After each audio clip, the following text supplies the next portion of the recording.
Welcome to the only daily podcast focusing on compliance news of the day. Each morning, start your day with a cup of coffee and Tom Fox, the voice of compliance, to hear about 4 of the top compliance, corruption, or leadership stories you will need to start your day.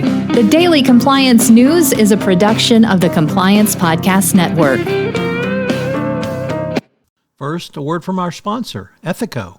Handling multiple compliance cases can often feel like navigating a complex labyrinth. Ethico introduces simplicity and intelligence into this chaos with our custom workflow automation. By automatically routing cases based on your unique criteria, we turn the maze into a clear path forward. Envision a compliance process that's not just effective, but also intuitive and adaptable to your needs.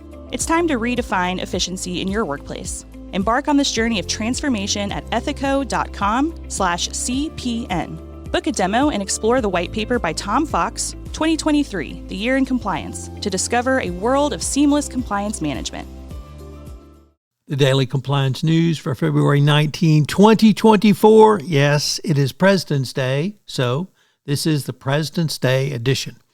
And we begin with a very bitter story about Alexey Navalny, the Russian activist who was jailed since 2021 by Vladimir Putin in Russia. Well, he was murdered last week while in prison. Apparently, the death was, quote, instant death syndrome or sudden death syndrome, end quote. He was a tireless fighter for anti-corruption who was the most potent and vocal opposition to Vladimir Putin. Landed him in a maximum security prison where he was murdered. Just terrible news. Hope we can do something about that.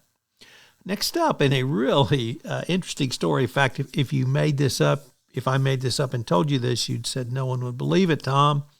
A senior banker has alleged that Morgan Stanley manufactured job titles to dupe European regulators into believing the bank had moved its top staff to Frankfurt to comply with post-Brexit rules. The banker was given the title head of loan lending, but he told a Frankfurt court he was instructed by an executive early on not to use the title because it existed only on paper and it was created solely to meet regulatory obligations.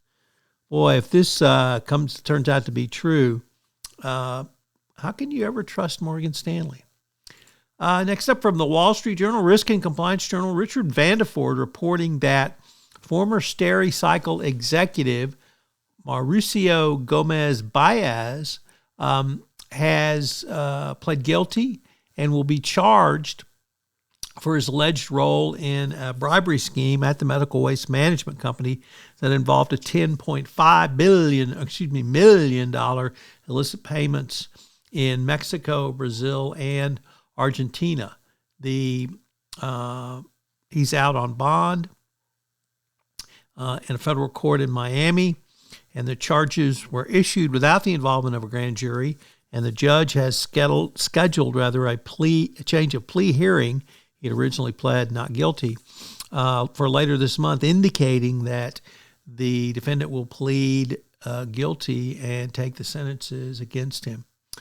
And our final story comes to us from the New York Times, which reports that facial recognition is coming to an airport near you. Biometric technology is expanding at airports across the country and the world, transforming the way we move through them from checking a bag to boarding the plane. Of course, when facial recognition works, it's great. The only trouble is when it doesn't work, it's not so great. But what could go wrong? Literally millions of travelers will be scanned, and it certainly is used now for entry into the United States, but this expansion will require a plethora of companies to get it right. Good luck. The Daily Compliance News is a production of the Compliance Podcast Network and a proud member of C-Suite Radio. Thanks so much for listening. I hope you'll join me again tomorrow.